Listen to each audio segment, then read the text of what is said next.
መጠመቅ ስለምንድን ነው ብሎ ይናገርና ታይትል ያደርግና የመጀመሪያ አባታችን አዳም እግዚአብሔርን ትእዛዝ ስላፈረሰ በሞተ ስጋ ሞተ ነፍስ ኦኬ ሞተ ነፍስ የሚለውን ያስቀምጣል። በመቃብር መውረድ ላይ ወደ ገሃነም መውረድ ተፈረደበት። ይህም ኩነኔ ለልጆች ሁሉ አለፈ ነው የሚለው። ለልጆች ሁሉ አለፈ። ከዛ ሮሜ ምዕራፍ 5ን ይጠቅሳል። እንዲህ ብሎ ይመጣና እዛው ገና እዛው ፔጅ ላይ የእኛስ ጥምቀት ለምንድን ነው ይላል። ይሄ እንግዲህ መጽሐፈ ክርስትና ላይ ፊት ለፊት የሚያስቀምጠው ነው። የእኛስ ጥምቀት ለምንድን ነው? እዚህ መጽሐፈ ክርስትና ላይ አጥማቂው ካህኑ ሲናገር ምን ማለት እንዳለበት፣ ተጠማቂው ምን ማለት እንዳለበት፣ ያ ኢንፋንቱ ደግሞ ሲመጣ ያው እሱ መናገር ስለማይችል ሌላ ሰው እንዴት ምን ማለት እንዳለበት ምናምን ነገር ኤቭሪቲንግ የሚያስቀምጥበት መጽሐፍ ነው፣ መጽሐፈ ክርስትና ላይ ማለት ነው። ስለዚህ ሲጀምር ይሄ ኩነኔው ለሁሉ ለልጆች ሁሉ አለፈ ነው የሚለው። እንግዲህ የተቋረጠበት ቦታ የለም። ለልጆች ሁሉ አለፈ ብሎ ያስቀምጣል። የቅዱስ ጳውሎስን መልእክት ሮሜን ያስቀምጣል ማለት ነው። ይቀጥልና የእኛስ ጥምቀት እንደምንድን ነው ይላል። የእኛስ ጥምቀት እንደምንድን ነው? ቀሳውስት ውሃውን በብረት አድርገው ስርዓቱን አድርሰው በባረኩት ጊዜ ጌታችን ተሰቅሎ ሳለ እንደ አንድ ወታደር በሕይወት ነውን? ወይስ ሞቶ ብሎ ጎኑን ቢወጋው ከጎኑ ውሃና ደም ወጥቶ ነበርና በብረት ያለው ውሃ ተለውጦ ከጎኑ የፈሰሰ ውሃ ይሆናል። ከዛ ይቀጥልና እኛም በዚህ ተጠምቀን ይላል። ሌላ አዲስ ጥምቀት የለም። ለኢንፋንትና ለአደልት የሚሆን የተለያየ ነገር የለም። እዚህ ጋር ሲያስቀምጠው ምን ብሎ ያስቀምጣል? እኛም በዚያ ተጠምቀን ከእግዚአብሔር ረቂቅ መወለድን እንወለዳለን ከፍዳም እንድናለን ይላል። ረቂቅ መወለድን እንወለዳለን ከፍዳም እንድናለን ይለናል። ፍዳ የሚለውን ገና ሲጀምር ምን ብሎታል? ያ በአዳም ምክንያት የመጣው ወደ ልጆች ሁሉ ደረሰ ያ ፍዳ ይልና ይወርድና የምንጠመቅበትን ሲናገር እኛም በዚህ ረቂቅ መወለድን እንወለዳለን ከፍዳም እንድናለን ይላል። በተደጋጋሚ ወደታችን ስንወርድ ካህኑ እንደዚህ ይበል ይልና ኃጢአትን ለማስተሰረይ አሁን ማለት በቀጥተኛው ኃጢአትን ለማስተሰረይ የሁለተኛ መወለድ ጥምቀትን በየጊዜው ያገኙ ዘንድ ይላል። አሁን ኃጢአትን ለማስተሰረይ በተደጋጋሚ ማለት ነው። አሁን ሊጠመቁ የመጡትን ለኃጢአት ማስተሰሪያ እንዲሆን እያለ ነው የሚናገረው። ከዘላለም ኃጢአት ይህንን ላንብና ምናልባት ቃለ ሕይወት ቅድም የጠየቁት ጥያቄ አለ።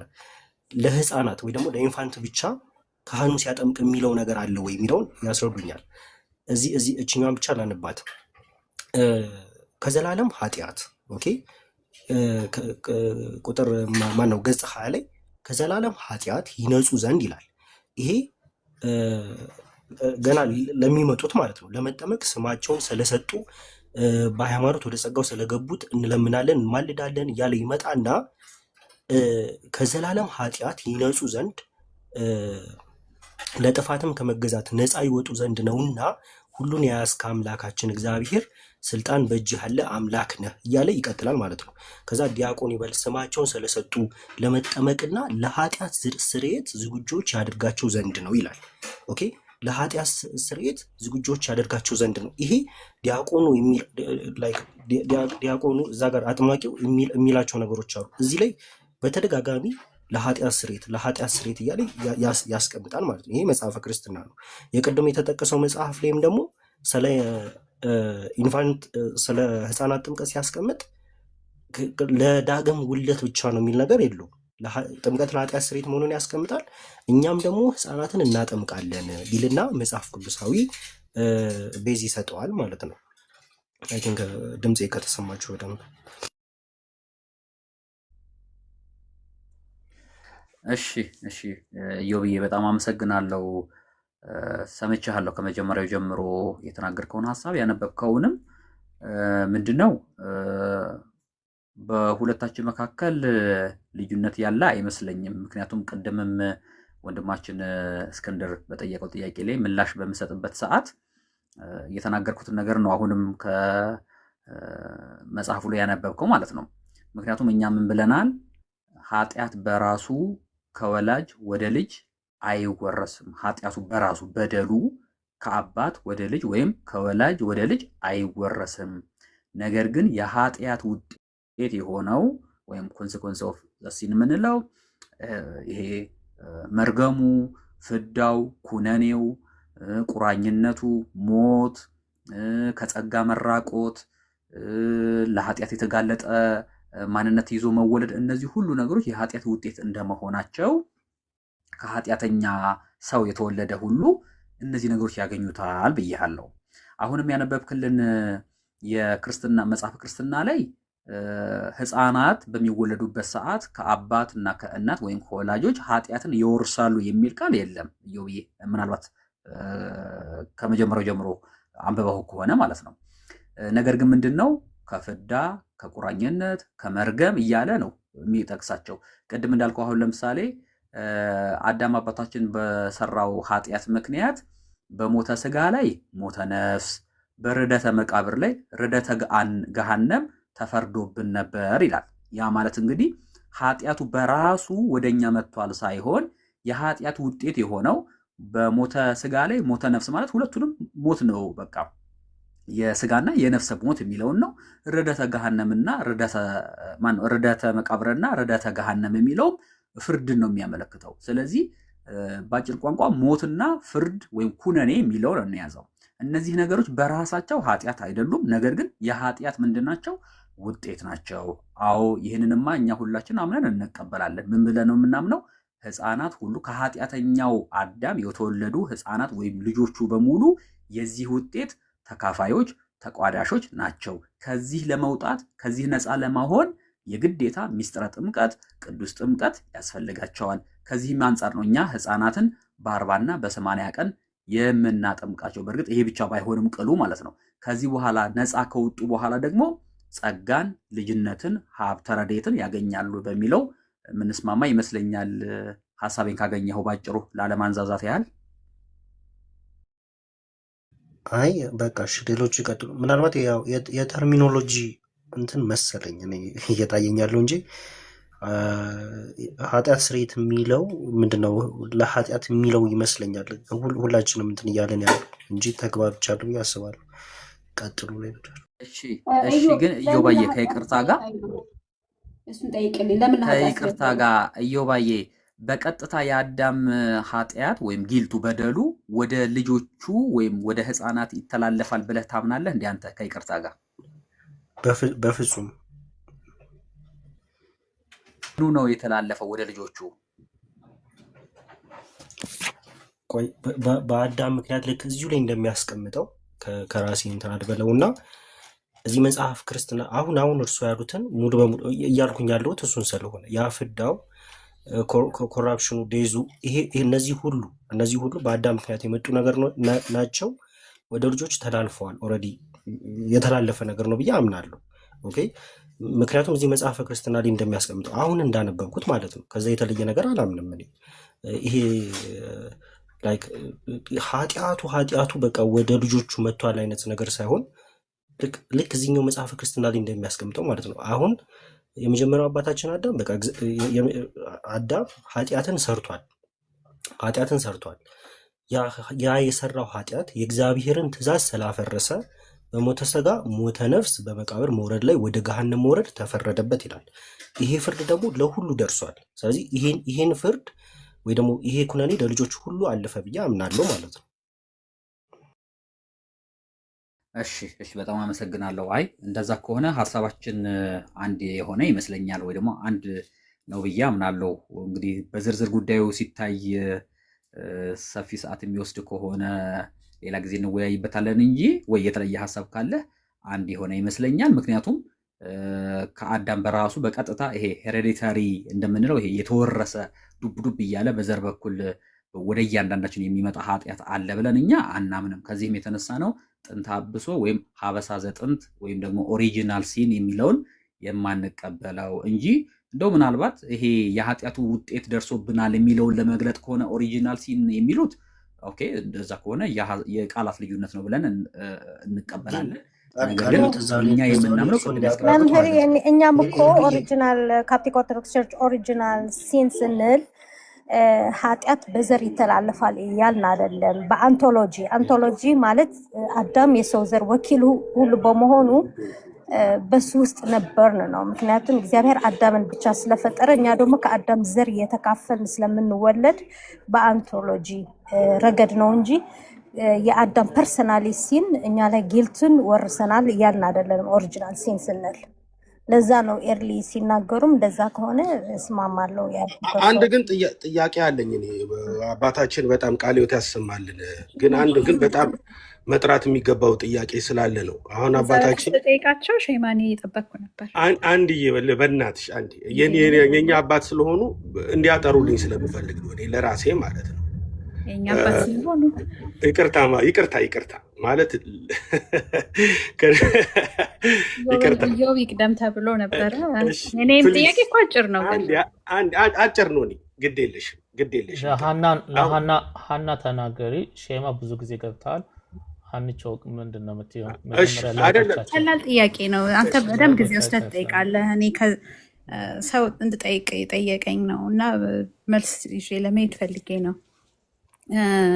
ስለ እመቤታችን ጥንተ አብሶ አለባት የለባትም የሚል ዲስከሽን ተነስቶ ቲክቶክ ላይ አይደለም ፎርማል ቦታ ነው እና እመቤታችን ጥንተ አብሶ የለባትም የሚለው ራሱ ምንም ትርጉም የሌለው ነገር ነው። ሲጀመር ጥንተ አብሶ ማንም ላይ የለም የሚል ነገር ተነስቶ ነው። ይህን እንዴት ታዩታላችሁ? እስከዛሬ ድረስ ስንሰማ የነበረው ጥንተ አብሶ የለባትም እየተባለ ነበረ እና እመቤታችን ጥንተ አብሶ የለባትም የሚባለው ነገር የማይባል ከሆነ አክቹዋል ኃጢአት ብቻ አልሰራችም ነው የምንለው ማለት ነው ወይስ እንዴት ነው?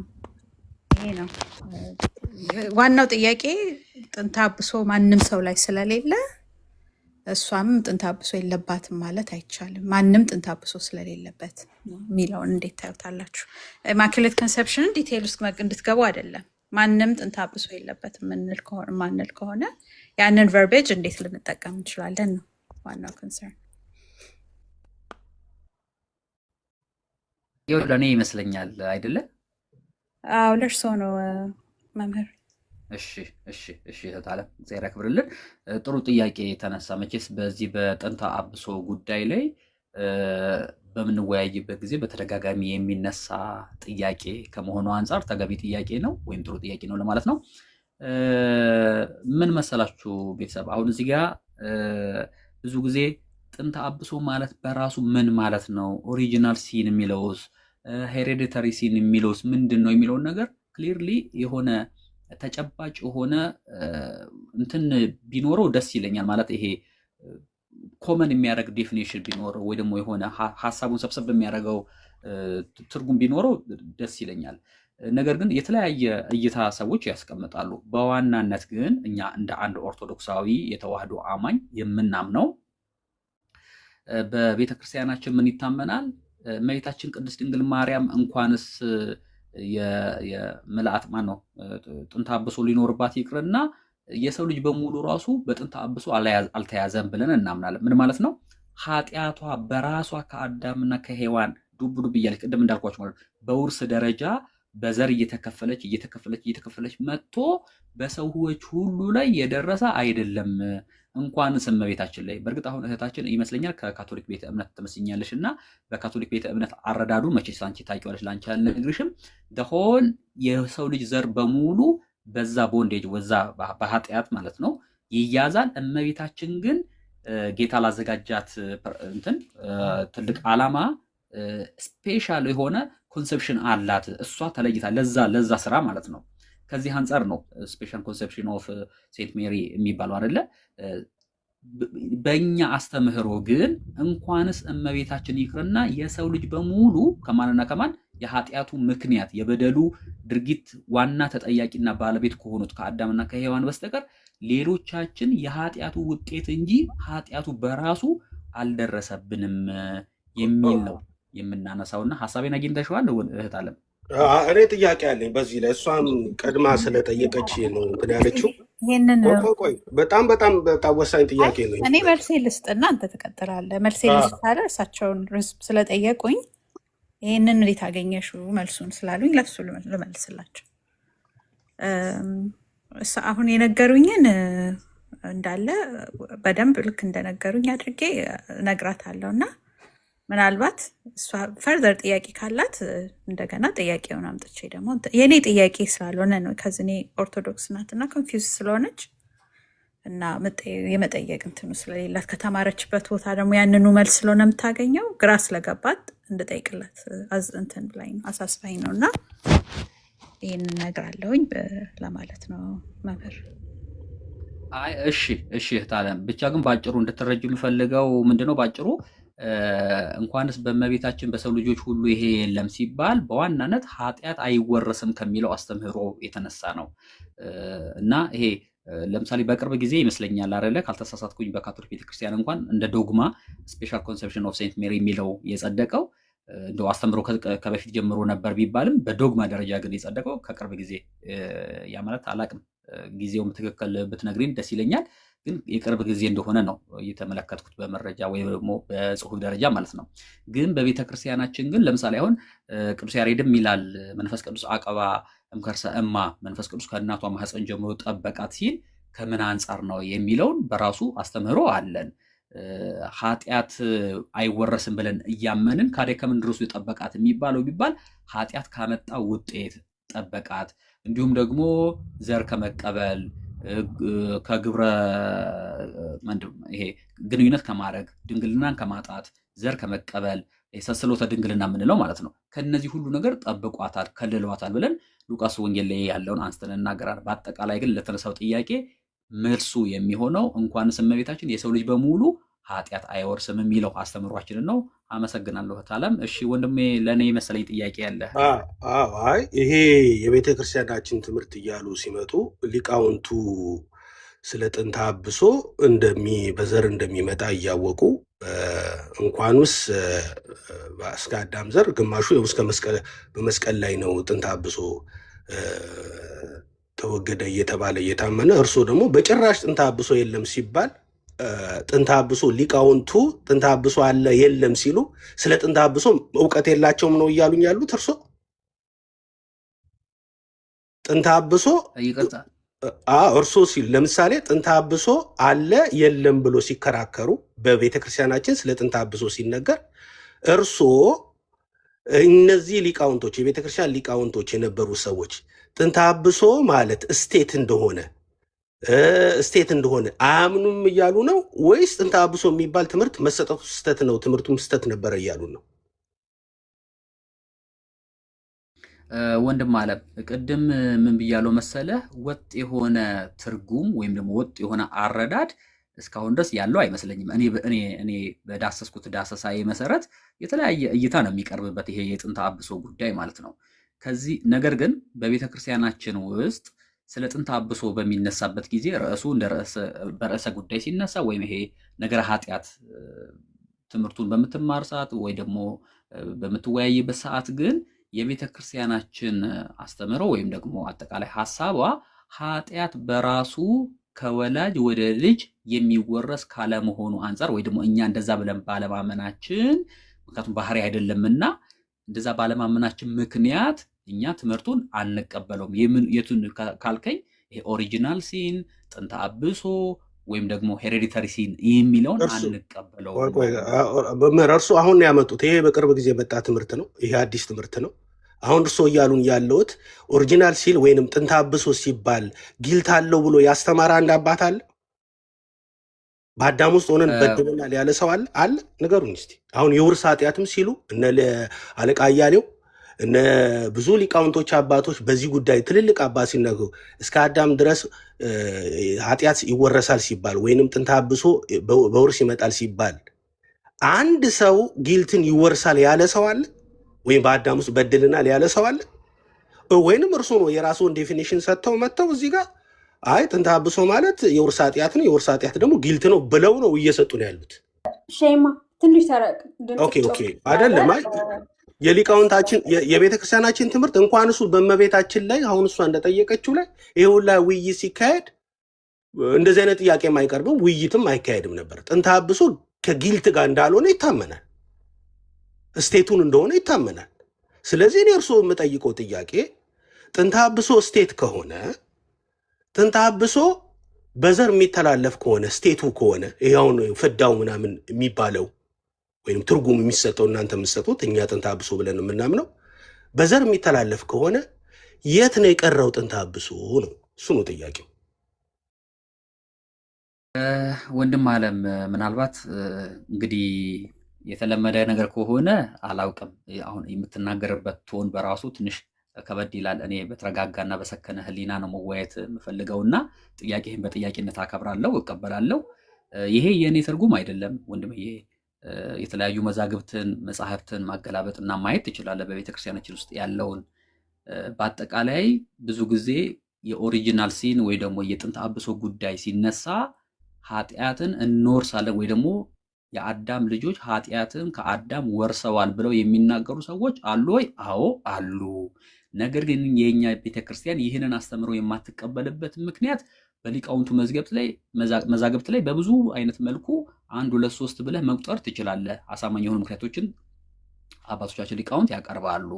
ነገር ግን እኔ ከራሴ ፈጥሬ እነሱ እንደዚህ ማለታቸው እንዲህ ነው ብዬ መናገር አልወድም። ከተናገርኩም ደግሞ ያ የድፍረት ኃጢአት ነው። ምክንያቱም ሰው ባላለበት ነገር የማያምንበትን ነገር መናገር በራሱ አንዱ ከክርስትና አስተምህሮ ውጪ የሚያደርግ ስለሆነ ማለት ነው። ስለዚህ እኔ የበለጠ የምመክርህ ግን ምንድነው የአባቶችን መጻሕፍት መዛግብቱን አይደለም መምህር ግን እዚህ ጋር ቆይ ኃይልሻ ይቀጥላል። ግን ድንግል ማርያም ላይ ሳትወጡ ለመጠየቅ ፈልጌ ነው።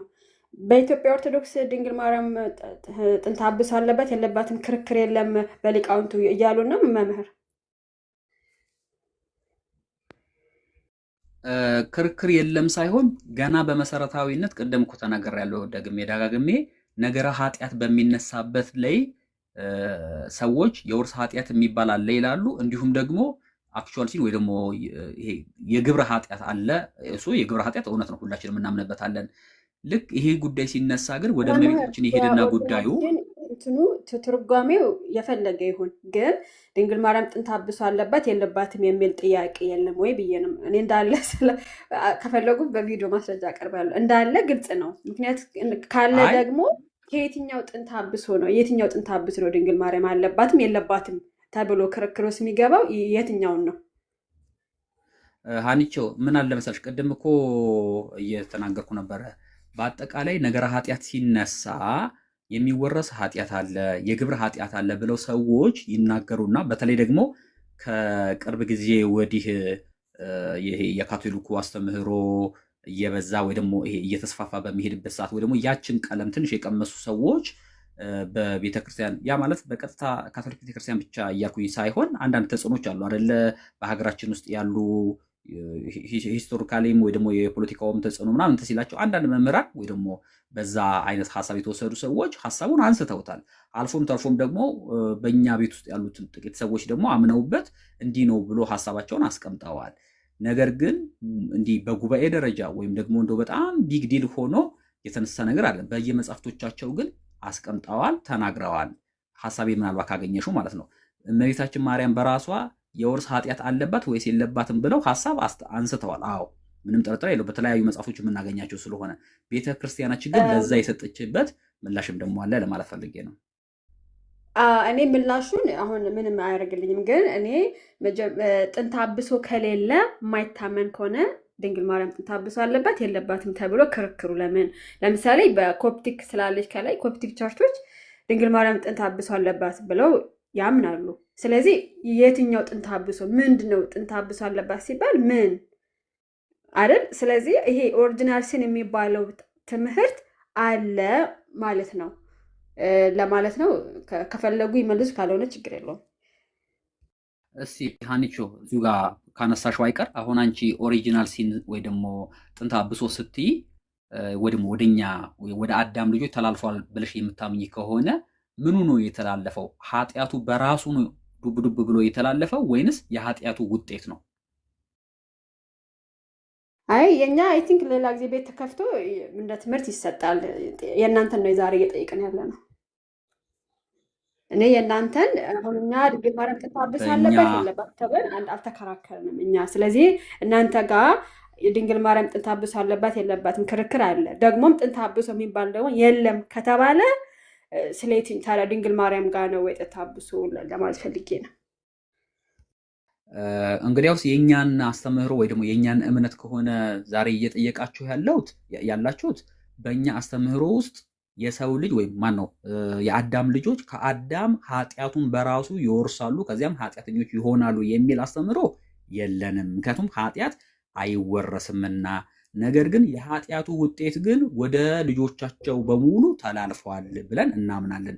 እመቤታችን ላይ ሲመጣ ግን በነገራችን ላይ የእመቤታችን ነገር በብዙ ነገር ኤክሰፕሽናል የሆኑ በጣም ብዙ ነገሮችን እናገኝበታለን። ይሄ የእግዚአብሔር ስራ የመንፈስ ቅዱስ ግብር ከመሆኑ አንጻር ማለት ነው። እርሷም በቅዱስ ወንጌል ላይ በሉቃስ ወንጌል ላይ እርሱ በእኔ ታላቅ ስራን አድርጓልና እንዳለች በጣም ድንቅ ነገሮችን በእመቤታችን ላይ እግዚአብሔር ሰርቶባታል፣ አድርጎባታል። ከዚህም የተነሳ መንፈስ ቅዱስ ይጋርድሻል የሚለው አለ። አባታችን ቅዱስ ያሬድም ደግሞ ቅድም እንዳልኩት መንፈስ ቅዱስ አቀባ እምከርሰ እማ የሚለው መንፈስ ቅዱስ ከእናቷ ማህፀን ጀምሮ እነዚህ ሁሉ ኃጢአቱ ማን ነው ፍዳው፣ ኩነኔው፣ እርግማኑ እንዲሁም የተለያዩ ነገሮች እንዳይደርሱባት እንደጠበቃት እናምናለን። ይሄ ነው እንግዲህ የኛ አስተምህሮ። ቅዱስ ያሬድ የሚለውማ አንጻ ነው የሚለው አቀባ አይልም። ቅዱስ ያሬድ አንድ ቆይ በጣም የምትጮሆሽ ፕሌስ ሚት አድርጌያለሁ። ስለዚህ ይሄ ፍዳ ኩነኔው ምናምን የሚባለው ህፃናቶች ላይ አለ። ህፃናት ሲወለዱ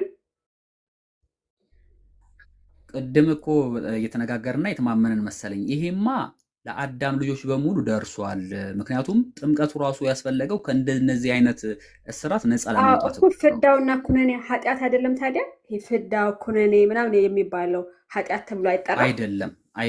አይደለም እናቴ አይደለም። ለምን መሰለሽ? ቅድም እኮ ምሳሌ ሰጥቼሻለሁ አይደለ ሀኒቾ?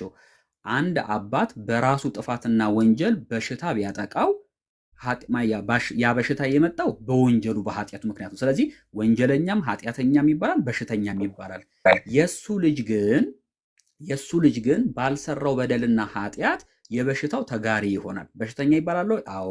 ህመምተኛ ይባላል? አዎ። ግን ወንጀለኛ ተብሎ ይባላል? አይባልም። ለምን? ወዶ ፈቅዶ ያደረገው ወይም ደግሞ ከወንጀሉ ጋር ተባባሪ ያልሆነ ከመሆኑ አንጻር።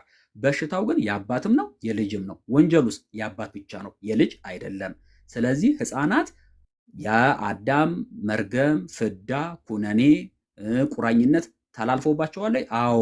ለምን? ጸጋ አልባ ወይም ጸጋው የተገፈፈ አባታቸው የወለዳቸው ከመሆኑ አንጻር ድሃ ሆኗል። ያ ድሃ የወለዳቸው ልጆች ደግሞ የድሃ ልጆች ናቸው። ከጸጋ ተራቁተዋል፣ ከእግዚአብሔር ተነጥለዋል። ያ በራሱ ግን ኃጢአት አይደለም፣ የኃጢአት ውጤት ነው። ሀሳቤን ካገኘሽው ማለት ነው። አመሰግናለሁ። በራሱ ግን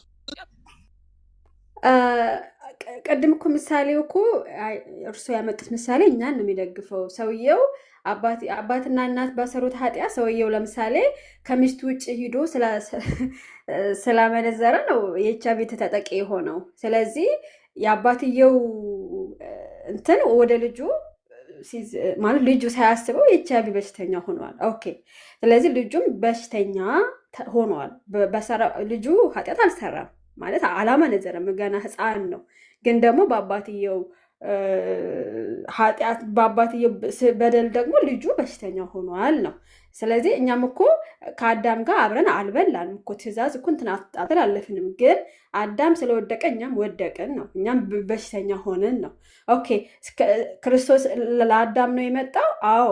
አዳም ወደ ገነት ሲገባ እኛም ስናምን ወደ ገነት የምንገባ እኩል ነው። ይሄ መድኃኒቱ ልክ ህፃኑ ልክ የኤችአይቪ በሽታ መድኃኒት ቢገኝና ልጁና ወላጆቹ እኩል እንደሚድኑት እኩል ነው። እኛም ምንድን ነው አይደል?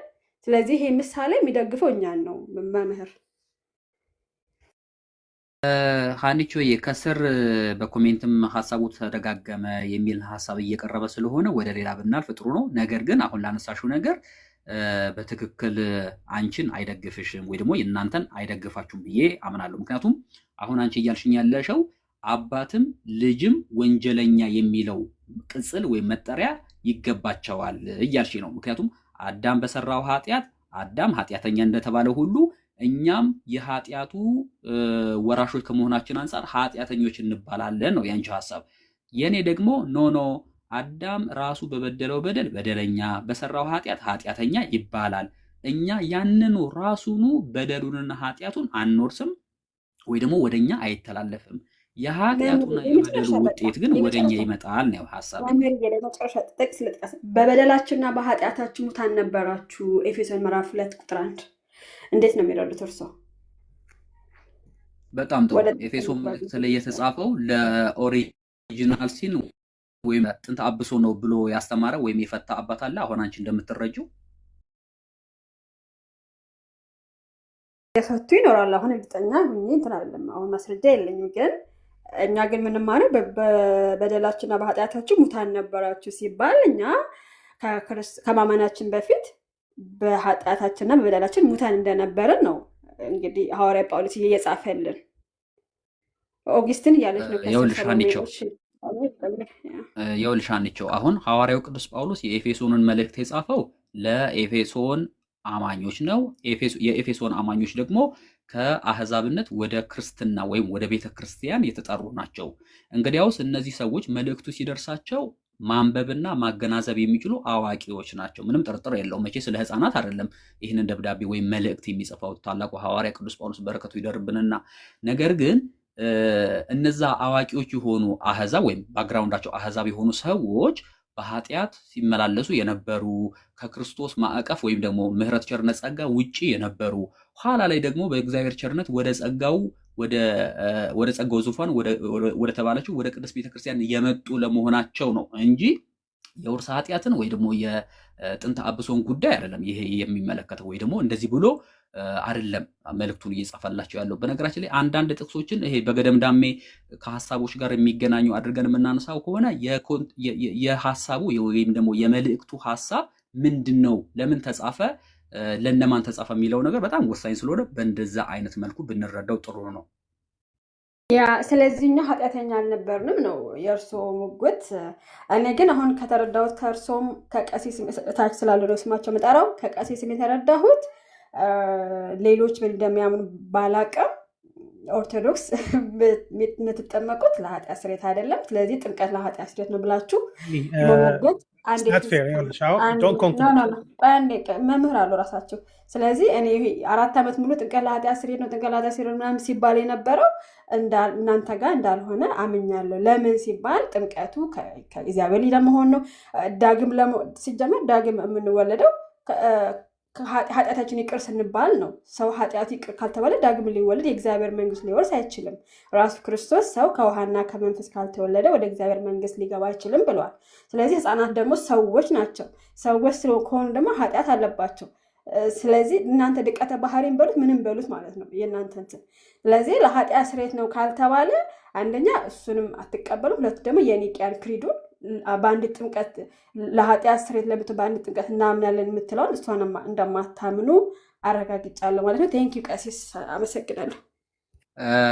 አይ በዚህ እንኳን አንቋጨውም። የመጨረሻ ጥያቄ ሀኒቾን ጠይቃትና እድሉ ለሌሎች ወንድሞች እና እህቶች አሳልፌ እሰጣለሁ። ምክንያቱም ረዥም ሰዓት የያዝኩት ስለመሰለኝ ማለት ነው።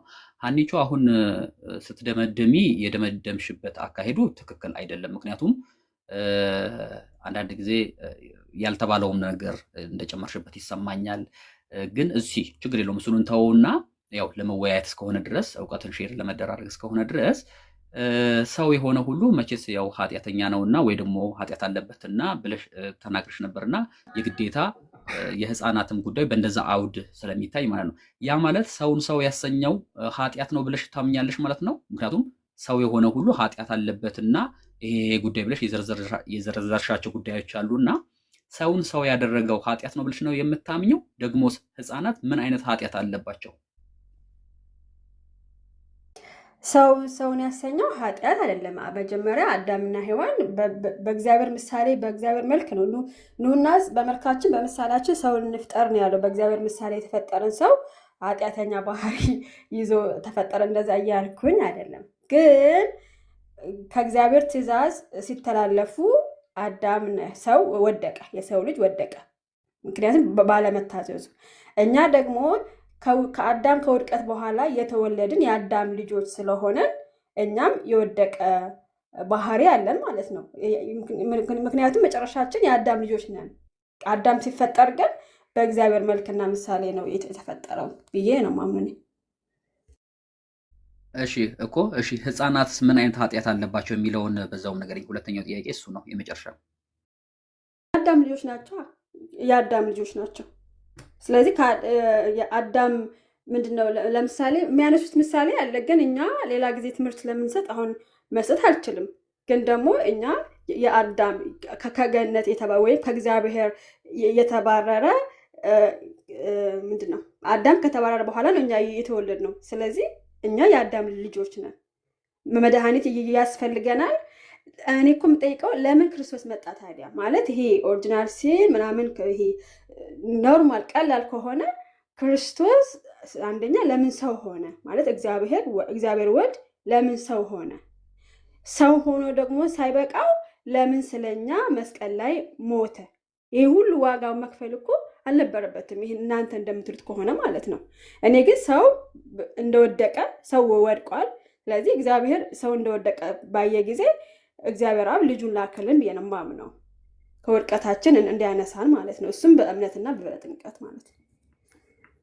የክርስቶስን አስፈላጊነት የግዴታ ጥንተ አብሶ ወይ ደግሞ የወርስ ኃጢአት አለ ወይም የለም የሚለው ነገር አይደለም ክርስቶስን አስፈላጊ የሚያደርገው።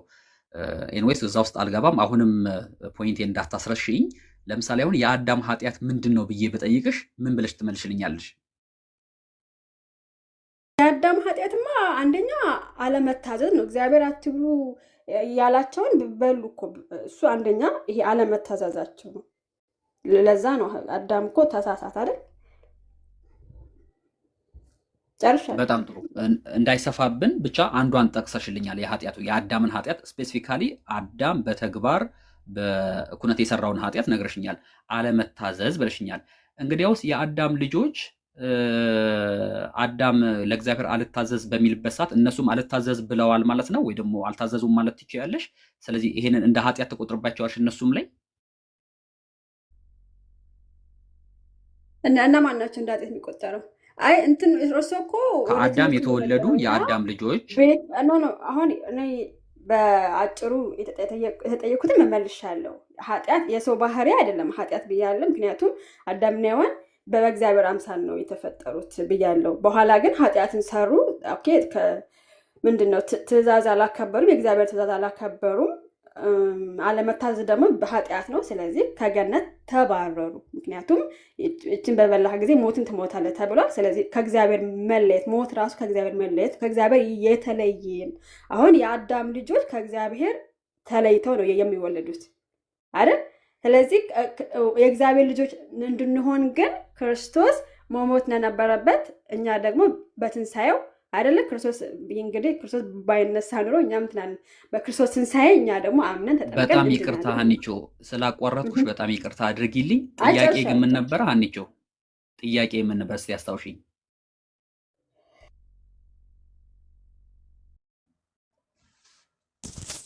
ሀኒቾ ተመልሻለሁኝ። ሀኒቾ ድምጼ ይሰማል? አቤት ቃል ይሰማል። እሺ የመጨረሻ ጥያቄ ነው እድል ለሌሎች ወንድሞች ለመስጠት። ሀኒቾ ጥያቄን ታስታውሽኛለሽ? እንትን እንደዚህ እናድርግ። እሺ አኒ ቀጥል። አንስተሻል እንትንሽ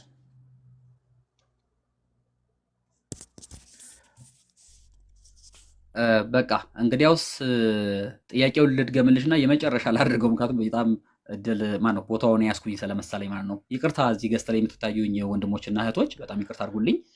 ሀኒቾ ይኸውልሽ በቀጥታ እንድትመልሽልኝ የምፈልገው የአዳም ኃጢአት ምንድን ነው ስልሽ አዳም ለእግዚአብሔር ባለመታዘዙ ምክንያት የሰራው ያለመታዘዙ ኃጢአት ነው ብለሽኛል። በጣም ጥሩ አመኘ ተቀብያለሁ። መጽሐፍም የሚመሰክርልን ከመሆኑ አንጻር ማለት ነው። የአዳም ልጆች ግን በአዳም አለመታዘዝ ተሳትፈዋል ወይ ደግሞ ያለመታዘዙ ኃጢአት ራሷ አለመታዘዟ የምትባለው ኃጢአት በራሱ ወደ እነርሱ መታለች ብለሽ ታምኛለሽ? ከዚህም የተነሳ እነሱን ኃጢአተኞች ናቸው ታያቸዋለሽ? ጥያቄ ይሄ ነው፣ ምናልባት ከረሳሽው።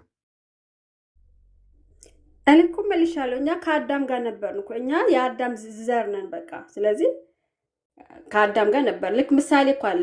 ሌዊ በአብርሃም ወገብ ሆኖ አይደለ አስራትን ያወጣው። ስለዚህ ይሄ ምሳሌ ለኦሪጂናል ሲል ስለዚህ እኛ በአዳም ወገብ ነበር። እኛ ሁላችን የአዳም ዘር ነን። አዳም ከገነት ተባሯል። እኛ ደግሞ የአዳም ልጆች ነን ብያለሁ እኮ። ይሄ እኮ መልሻለሁ ቅድም። ስለዚህ አዳም ቅጠሏን ቀጥፎ በሚበላ ሰዓት አንቺም አብረሽው ቀጥፈሽ በልተሻል ማለት ነው። በዚህ አይነት አካሄድ እኔ እንደዛ አላልኩም። እኛ ከአዳም ጋር ነበር። ተወለድንም ነው ካልተወለድን እንዴት እንበላለን? ይሄ ክሊር እኮ ነው ማለት አይ ዶንት ኖ ለምን እንደው ይሄ እንደሚያከራክረን እኔ አሁን በዚህ ሀና ባለችው ምንም ተቃውሞ የለም። ትክክል ነው። እኛ የምናምነው እንደዛ ነው። ሶ አንዳንዴ ኢቭን ፕሮቴስታንትም ቢሆኑ ጀስት እነሱን ለመቃወም ቤተክርስቲያኖቷ ማትለው ነገር ማለቱ ይከብዳል። እና እኛ አልተወለድንም ነበረ። ኃጢአት ከአባት ወደ ልጅ አይወረስም።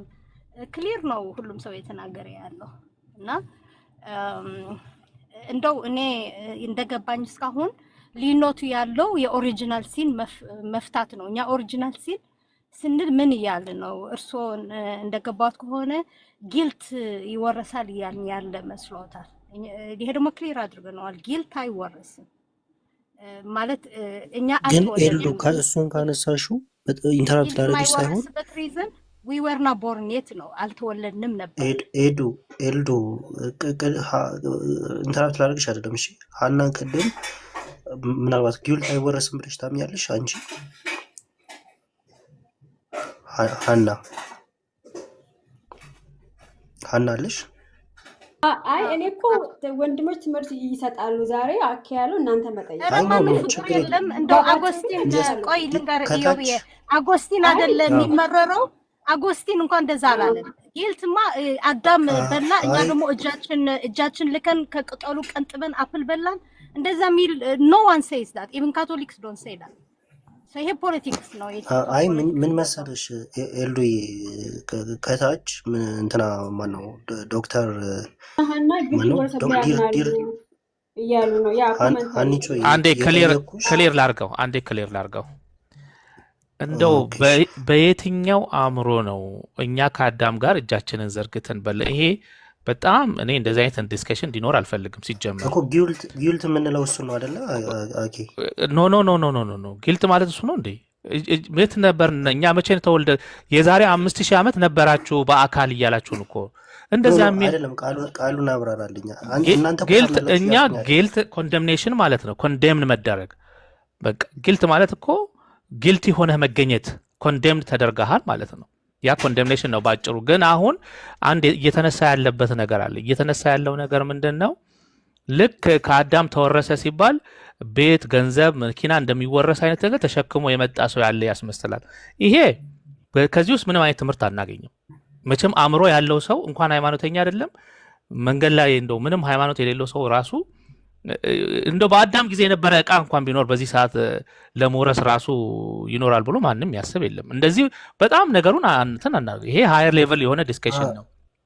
እንትን አኬ እንድትረዳኝ ፈልገው ይልክ ኦሪጂናል ሲን አይተላለፍም አይነት ነገር ተናግረው የሚያብራሩበት መንገድ ግን እንደዛው ሊሆን ይችላል። አሁን እየጠየቁ ያለሁት ኖ ያ እንደዛ የሚል ሰው የለም።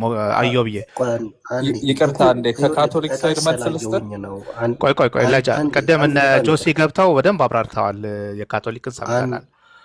አንዴ ቅድም ኮሜንት ላይ ለምሳሌ ዶክተር ዳኒ እንደዛ ብሎ ጽፏል። ለምሳሌ ይተላለፋል ብሎ ጽፏል፣ ኮሜንት አድርጓል። ያ ማለት ዳኒ አያምንም፣ ኦሪጂናሊቲን አያምንም። ይሄው ጽፏል ከታች የተጻፉትን አይደለም እንትን የምናደርገው። ኤላይጃ መለሳለሁ ወደ አንተ። ብፁዕ ቅድም ሼማ ሲናገር ለማንኛውም ምንድን ነው እዚህ ጋር ያለን ልክ እንደ ዕቃ የሚተላለፍ ነገር አለ ብሎ እዚህ የሚያመን ሰው የለም። እንደዛ አይነት አስተሳሰብ ያለው ሰው ካለ ማለት ነው። ለማንኛውም ብፁዕ ቅድም መግባት ፈልጎ ነበረ። ጥያቄ አለ ለሼማ ወይ? ተመሳሳይ ከሆነ ወደሚቀጥለው እንሂድ። አኬ ግን ጥሩ ይቅርታና እውነት ብፁዕ ከመቀጠሉ በፊት እያልኩኝ ያለሁት ቅድም ለምሳሌ ቀሲስ ተነስተዋል አይደለ? የቀሲስ ሀሳብ ተነስቷል፣ እሳቸው በሌሉበት ማለት ነው። እሳቸው እንዴት ነው የሚያብራሩት ምናምን ተብሏል። ስለዚህ እሳቸው የሚያምኑትን እምነት ደግሞ ብዙዎች ያምኑታል ስትል ነበረ ሀና ማለት ነው። የኔን ጥያቄ አሁን ለምሳሌ ዶክተር ዳኒ እንደዚህ ብሎ ያምናል።